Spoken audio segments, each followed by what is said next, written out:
लोकशाहीचा बुलंद आवाज, रिपब्लिकन वार्ता, महाराष्ट्र. भोर तालुक्यातील रांजे गावात महापुरुषांची संयुक्त जयंती उत्साहात साजरी. अन्यायाविरुद्ध आवाज उठवा, बाल आंदोलक भीमकन्या अक्षरा वाठोरे यांचे प्रतिपादन. बातमी पुणे येथून.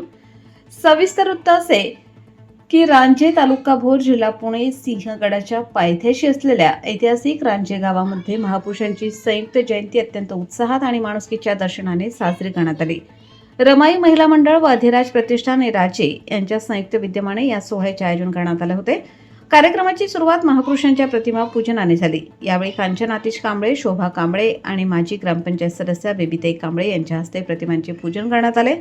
अन्यायाविरुद्ध आवाज उठवा, अक्षरा वाठोरे या कार्यक्रमासाठी प्रमुख पाहुण्या व वक्त्या म्हणून बाल समाजसेविका तथा विद्यार्थी आंदोलक भीमकन्या अक्षरा राजू वाठोरे उपस्थित होत्या.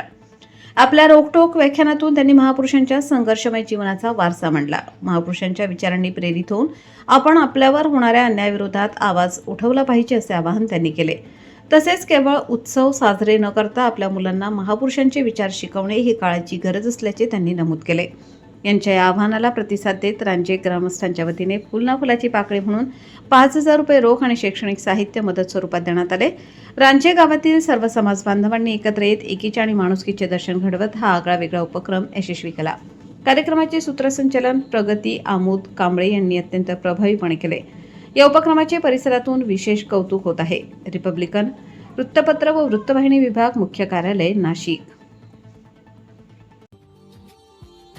Subscribe now and press the bell icon. Never miss an update.